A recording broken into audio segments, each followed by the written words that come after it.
Uhum.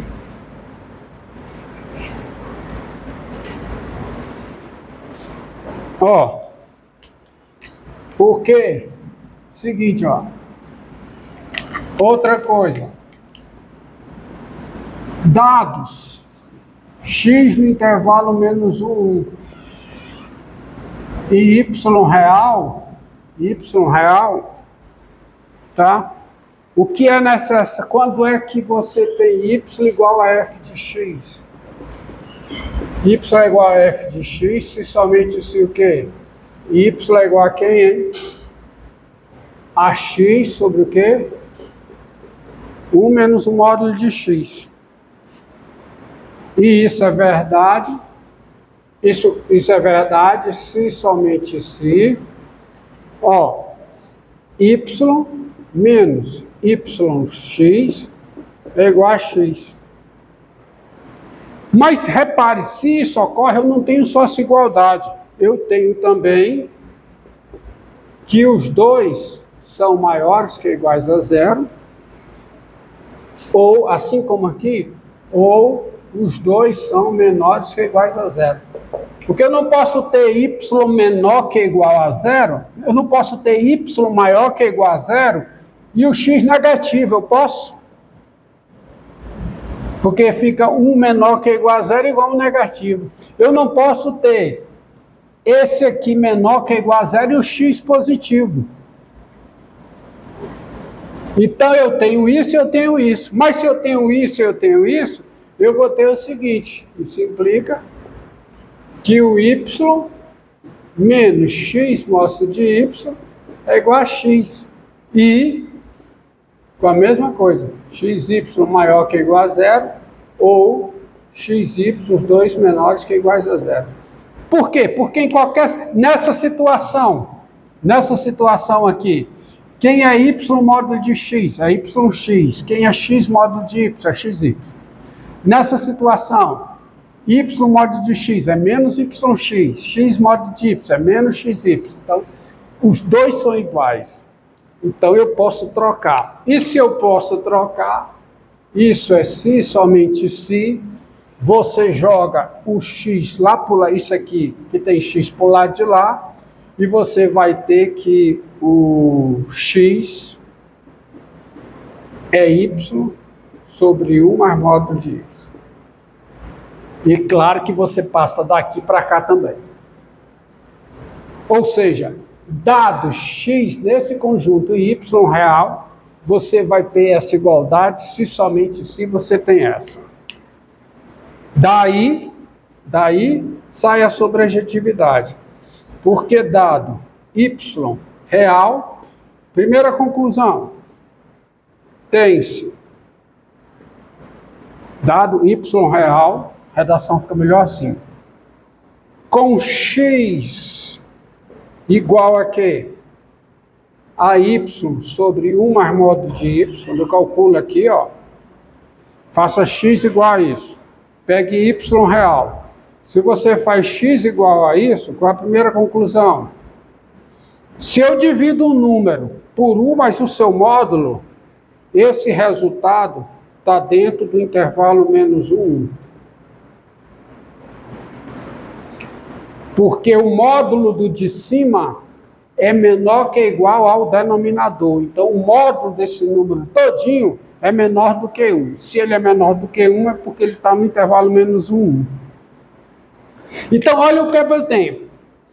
Se o y é real, o x dessa forma está no intervalo menos 1. Ora, se o y é um número real, o x está no intervalo menos 1 e o x é isso aqui, é porque o y tem que ser igual a quem? A f de x. Assim,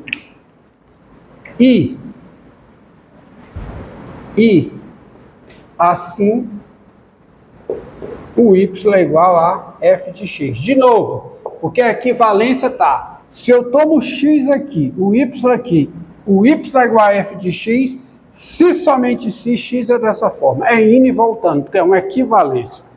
Então, se você pega y real, x dessa forma, o x está aqui. Ora, se o x está aqui, o y é real, o x sendo dessa forma, o y é f de x. Morreu. Isto mostra que a função f é o quê? Objetiva. Isto diz que f é o quê? Sobrejetivo. E aí você tem a inversa. Portanto, tá? Da conta que sai da demonstração desse teorema, você tem o seguinte, para concluir, vamos concluir, portanto,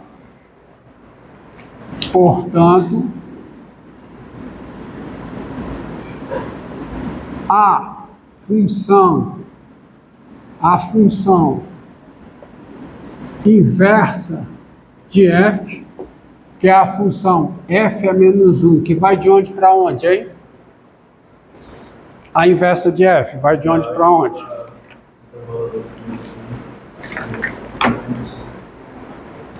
Vai dos reais para o intervalo menos 1, é dada por quem é f é menos 1 de y. Quem é f é menos 1 de y? F é menos 1 de y, ó, se eu pego o y no contradomínio, ó, tá aqui. Se eu pego o y no contradomínio, quem é f é menos 1 de y? É o elemento do domínio cuja imagem por f é x. Dado o y real, qual é o elemento do domínio menos 1, cuja imagem é x? Quem é? Cuja imagem é y? Quem é? Tá aqui, ó.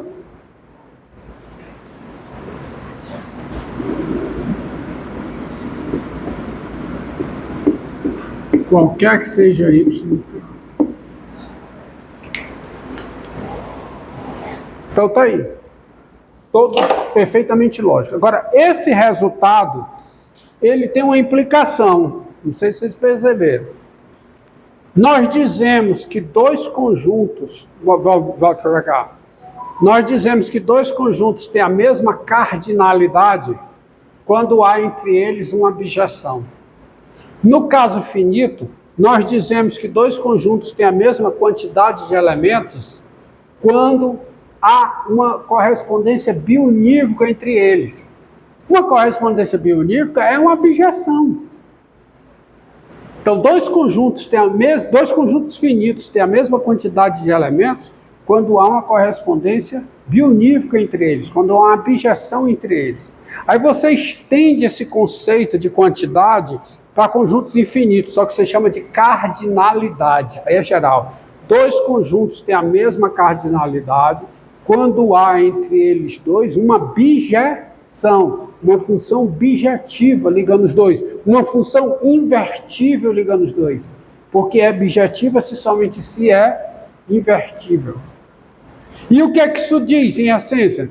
Diz que esse intervalo aberto aqui possui a mesma cardinalidade dos reais. É como se ele tivesse a mesma... A quantidade de números reais é a mesma quantidade de números irracionais, se eu entendo quantidade como cardinalidade. Há tantos números reais quanto há números no intervalo menos 1. E esse resultado eu extrapolo para um outro, que diz o seguinte: não importa o tamanho do intervalo, aberto. Se você pegar um intervalo aberto, não importa o seu tamanho, há uma abjeção dele no conjunto dos números reais. Ou seja, é como se eu dissesse, a quantidade de números reais em qualquer intervalo da reta, não importa qual o seu tamanho, é a mesma quantidade de números reais, porque há uma abjeção entre esses dois intervalos. Essa função é um exemplo disso. Tá? E que fique bem claro, o procedimento que mostra a sobrejetividade é o procedimento que se aproveita para dizer quem é a inversa, porque a inversa é calculada assim, ó. G de Y é X, onde, tem uma vírgula, onde X é o elemento de A, tal que Y é F de X. É artigo definido, porque só tem um. Tem, porque é sobrejetiva, artigo definido, porque só tem um, porque ela é injetiva. Pronto. É isso. Então vocês aprenderam hoje como é que se calcula inversa. É pelo cálculo da sobrejetividade. Pode encerrar aí.